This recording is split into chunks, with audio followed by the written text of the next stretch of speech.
yang membuat berita fitnah seolah-olah Bapak SBY berada di balik isu ijazah palsu Pak Jokowi yang sekarang sedang berseteru antara Pak Jokowi dengan Roy, Suryo dan kawan-kawan. Ada kemungkinan PSB akan mengambil langkah hukum akan dengan pertama memberikan somasi kepada orang-orang yang sudah membuat fitnah tersebut dan terbuka kemungkinan untuk menempuh jalur hukum. Beberapa waktu terakhir ini di sosial media, terutama di TikTok, saya melihat dan beberapa platform lain sangat masif sekali fitnah yang dilakukan oleh akun-akun yang sebagian besar anonim, yang kita tahu afiliasinya kemana, yang membuat berita fitnah seolah-olah Bapak SBY berada di balik isu ijazah palsu Pak Jokowi yang sekarang sedang berseteru antara Pak Jokowi dengan Roy, Suryo dan kawan-kawan. Ini tentu sangat mengganggu. Saya bertemu dengan Pak SBY beberapa hari lalu. Pak SBY cukup terganggu dengan isu ini karena tidak benar yang disebutkan bahwa Pak SBY berada di balik isu ijazah palsu ini, atau bahkan disebut Pak SBY berkolaborasi dengan Ibu Megawati dalam mengungkap soal ijazah palsu Pak Jokowi ini. Jadi sama sekali itu nggak benar. Hubungan Pak SBY dengan Pak Jokowi juga selama ini baik. Kita berharap untuk dihentikanlah fitnah yang sudah tidak karuan ya di TikTok. Pak SBY sekarang ini day to day politiknya itu sudah banyak di melukis, kemudian juga seni-seni lainnya, kemudian persiapan poli, berkunjung ke daerah, banyak di Pacitan, kemudian hari-hari politik di partai kan sudah banyak dipimpin oleh Pak Mas Ahaye. Jadi tolong dihentikan agar fitnah-fitnah tidak meluas ya. Kalau juga tidak dihentikan, ada kemungkinan PSB akan mengambil langkah hukum akan dengan pertama memberikan somasi kepada orang-orang yang sudah membuat fitnah tersebut dan terbuka kemungkinan untuk menempuh jalur hukum. Jadi karena ini masalah keadilan, karena Pak SBY tidak merasa melakukan itu tapi difitnah. Saya kira itu demikian kepada seluruh kader Demokrat untuk tetap membela pemimpin kita yang dizalimi, yang difitnah ini, karena memang betul-betul tidak dilakukan oleh Pak SBY. Kita tahu selama ini Pak SBY selalu mengajarkan kita politik yang putih, yang bersih, yang tidak pernah menyerang orang, tidak pernah membuat fitnah. Tapi kalau kita dizalimi dan difitnah, kita harus melawan. Demikian, selamat tahun baru 2026.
Judi Ari, ya gitu. Saya mengatakan bukan Budi Ari, Judi Ari, ya gitu. Pada tanggal 24 Oktober bersama dengan Freddy Damanik, yang itu mengatakan kalau ijazahnya asli. Budi Ari mengatakan begitu. Dan kerugian dan kebohongan ketiga dilakukan oleh siapa? Joko Widodo sendiri, ya, dia mengatakan ijazahnya saya pegang kok. Gimana ijazah bisa dipegang? Semenjak 23 Juli sudah disita Polda Metro Jaya. Izinkanlah saya mengucapkan selamat Hari Ibu untuk ibu-ibu yang hari ini memperingati Hari Ibu. Dan nah ini ibu-ibu kita dari ARM yang khusus menggunakan kostum untuk memperingati hari. Yang kedua, kami ingin mengaturkan ucapan duka sedalam-dalamnya untuk senior kami, ya, Pak Asrul Hanun, ya, dari UI Watch yang telah berusia 80 tahun, yang pagi tadi dipanggil oleh Yang Maha Kuasa, dan termasuk beberapa hari yang lalu, ya, Bapak almarhum Maijen Samsudalal yang juga sudah dipanggil oleh Sang Khalik, ya. Semoga beliau-beliau mendapatkan tempat yang terbaik di sisi Allah Subhanahu wa taala. Nah, saya ingin menegaskan saja bahwa apa yang terjadi kemarin pada saat gelar perkara khusus itu adalah termasuk diawali dengan ketika izin sini. Tuh, mic penting ini. Nah, termasuk ketika kami juga menyerahkan, ya, hasil research yang sudah diterima langsung, ya, oleh Pak Direskrim ya, Pak Iman Imanuddin, yaitu kenapa kami melakukan analisis ijazah yang 99,9% palsu, ya. Dan saat itu juga saya terangkan, jadi kami itu, ya, saya, Dr. Rismon, Dr. Tifa, itu mempresentasikan, dan pada saat presentasi tidak ada sanggahan apapun, ya. Jadi detail banget soal mulai dari kausa prima, kemudian sampai dengan ketika kami melakukan analisis kebohongan terhadap Andi Aswan yang dia hanya menggunakan postingan Dian Sandi, sampai dengan UGM yang ternyata hasilnya adalah logonya dirusak oleh Aswan, oleh siapa namanya, si Andi Aswan, ya, ketika itu sebenarnya diposting oleh Dian Sandi. Ini sudah diterima langsung waktu itu oleh Pak Direskrim Pak Iman Imanuddin. Izin titip. Nah, apa yang tadi disampaikan untuk sama-sama teman-teman semua itu membayangkan di dalam, inilah map hardcover yang waktu itu ada. Jadi artinya map ini keras dan ini sama sekali tidak keluar dari plastiknya. Ini ketika orang namanya Wahyudi, ini adiknya Iriana, waktu itu menyerahkan kepada Mabes Polri. Kondisinya seperti ini. Bahkan yang aneh sebenarnya, kalau saya perhatikan, di map ini noktah atau kotoran yang ada di sebelah kiri ini tidak terlalu nampak. Kemarin tampak sekali. Saya jadi berpikir, apakah ini barang yang sama? Jangan-jangan ada barang yang lain. Jangan-jangan, sekali lagi. Karena di sini sama sekali nggak ada watermark. Sama sekali nggak ada emboss. Kenapa? Karena waktu itu kita belum mempermasalahkan watermark, belum mempermasalahkan emboss. Jadi jangan-jangan ada modifikasi lagi yang dilakukan terhadap ijazah yang ada di sini. Kenapa? Karena watermark dan embossnya itu tipis sekali. Dan itu hanya secara grafis, secara visual, tidak bisa kami raba. Ya, karena itu sangat mungkin. Kenapa tipis? Karena kalau tebal nanti menimpa semuanya lagi. Nah, nanti saya jelaskan. Kenapa saya bisa melakukan analisis ini? Izin. Saya harus terangkan, ya, mohon maaf sekali lagi. Jelek-jelek gini, 30 tahun yang lalu saya adalah juara nasional lomba fotografi. Juara nasional loh, juara 1. Ya, lomba fotografi nasional Piala Parpostel. Pada saat tahun yang sama saya juara 1 lomba perkebunan, foto perkebunan. Dan juara 2 lomba iptek Piala Pak Habibie waktu itu. Ya, dan saya juga orang yang tidak hanya berkutat di dunia fotografi motret. Saya adalah orang sejak SD. Sekali lagi, sejak SD, sejak tahun 78, saya sudah mencetak foto di kamar gelap sendiri di rumah saya di Pakualaman. Jadi saya mengerti betul apa itu fixer, developer, kemudian pengembang dan lain sebagainya. Jadi foto itu bisa kita cetak sendiri, tapi kemudian hasilnya pun tergantung kualitas bahan kimianya. Saya menulis tulisan panjang di beberapa media bahwa kalau prosesnya tidak benar, maka foto itu usianya kurang dari 10 tahun itu sudah ada tanda-tanda dia menghilang gambarnya atau bluish atau blur, ya. Dan itulah yang terjadi izin pada ijazah ini. Yang kemarin kita lihat seperti ini. Fotonya sangat jelas, sangat tajam. Sekali lagi saya pastikan, 99% tidak mungkin foto ini dibuat 40 tahun yang lalu. Cetakan ini dibuat 40 tahun yang lalu. Kalau cetakannya dibuat kira-kira baru sekitar 10-15 tahun yang lalu mungkin. Karena sangat kontras, maaf Pak. Sangat kontras. Tidak mungkin foto sangat kontras ini. Apalagi dulu di Jogja hanya ada beberapa studio foto profesional yang saya sebutkan dalam tulisan panjang saya. Ada Star, ada Huasin, ada Likong, ada Arta Duta, Joni Hendarta, Heri Gunawan dan sebagainya. Kita sebagai mahasiswa nggak kuat untuk nyetak di situ. Kita nyetaknya di gerobak-gerobak cetak pinggir jalan. dengan lampu Petromak. Itu tahun 85. Iya, dan mahasiswa yang nyetak di sana, biasanya nyetak pas fotonya pada saat itu jadi. Tapi lihat 10 tahun, 20 tahun lagi, pas fotonya hilang, sudah memburam. Ijazahnya Bang Resmon saja, yang kira-kira usianya baru 20 tahunan aja, gambarnya sudah memudar. Sudah nggak kelihatan lagi itu Resmon atau tidak. Ya, jadi di sini kelihatan benar bahwa ini sangat tidak mungkin. Dan apa yang tadi dikatakan kelihatan emboss dan juga watermark, itu hanya secara grafis. Watermark itu kalau dia ijazah benar, dia sangat tajam seperti ini, maaf. Nah, ini ijazah benar ini. Watermarknya nampak betul. Embossnya pun juga nampak betul dan bisa diraba. Bagaimana kita bisa meraba kemarin ya? Ijazah itu ada dalam stop map dan ada plastiknya. Sekali lagi tidak bisa dikeluarkan atau tidak boleh dikeluarkan. Kalau dikeluarkan kita bisa intip. Ketebalannya kira-kira berapa itu kita bisa intip karena harusnya tebal, tidak setipis itu. Itu ya teman-teman. Dan kemarin, izin. Ada yang aneh. Bagaimana bisa? Polda Metro memastikan dua ijazah ini identik. Ini dari versi Mabes Polri pada tanggal 22 Mei. Ini pada tanggal kemarin di Polda Metro. Coba lihat, mana yang identik? Ini dikatakan identik. Yang satu saja sudah jelas, satu terlipat. Hitam putih. Dan proporsif. Kalau ini malah logonya proporsif. Segi 5. Kalau ini logonya pating pletrot. Ya, artinya logonya tidak benar karena ini hasil ditarik-tarik. Jadi itu jelas ya, secara teknis saya tetap mengatakan, dan itu langsung saya seperti Bang Rostam. Ketika lihat itu, saya langsung lihat 99,9% palsu.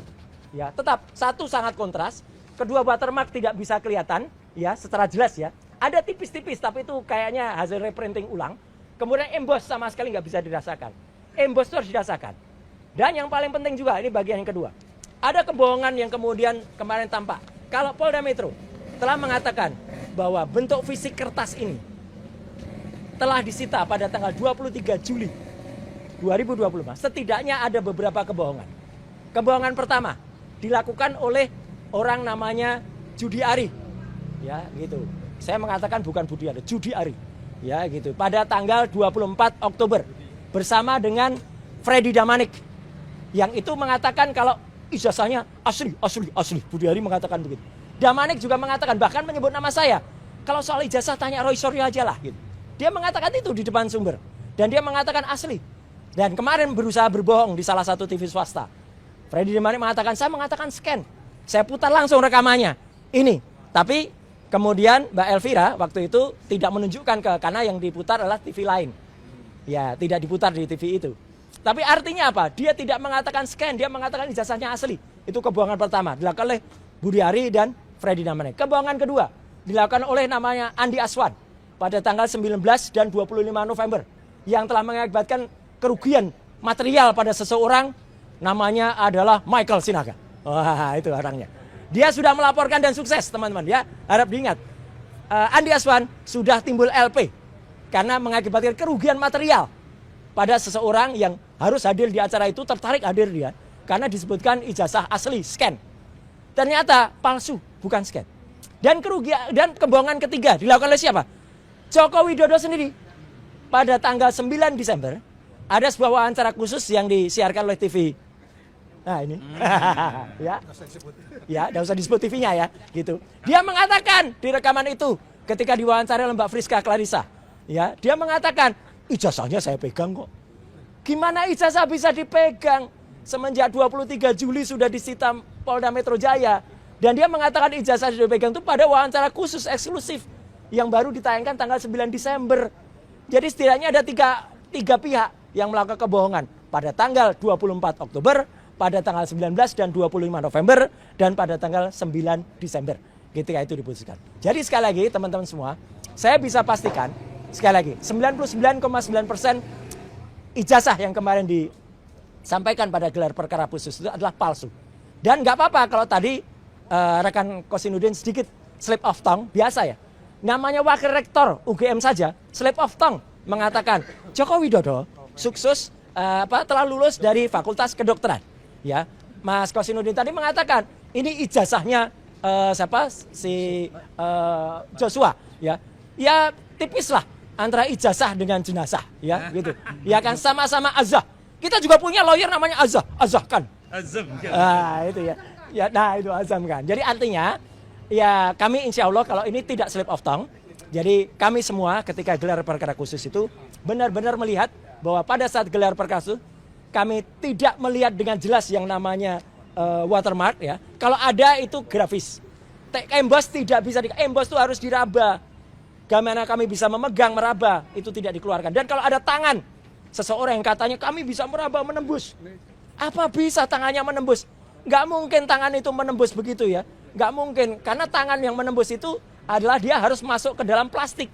Tidak mungkin tangan itu bisa masuk ke dalam plastik dan kemudian menembus semacam itu.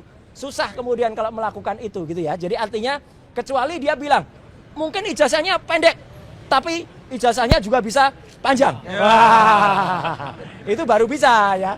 Itu baru keluarnya pendek dan panjang. Tapi kalau namanya ijazahnya tangannya bisa menembus, sama sekali tidak mungkin. Saya kira itu ya penegasan dari saya. Oh, materainya juga ada materai hijau, ada merah. Itu nanti termasuk salah satu yang akan kita challenge pada saat itu karena tidak semua kita beberkan ya. Karena pengalaman kita cerita soal emboss, kita cerita soal watermark diikuti. Itu ya, jadi itu yang tidak bagus. Jadi kira-kira itu teman-teman semua. Dan tadi ada salam juga dari Dr. Ismon, salam dari Dr. Tifa. Kita RRT tetap bersatu di bawah kuasa-kuasa hukum kami semuanya. Sekian, terima kasih. Wassalamualaikum warahmatullahi wabarakatuh. Subscribe, share, like, and comment. Subscribe, share, like, and comment. Subscribe, share, like, and comment. Subscribe, share, like, and comment. Subscribe, share, like, and comment.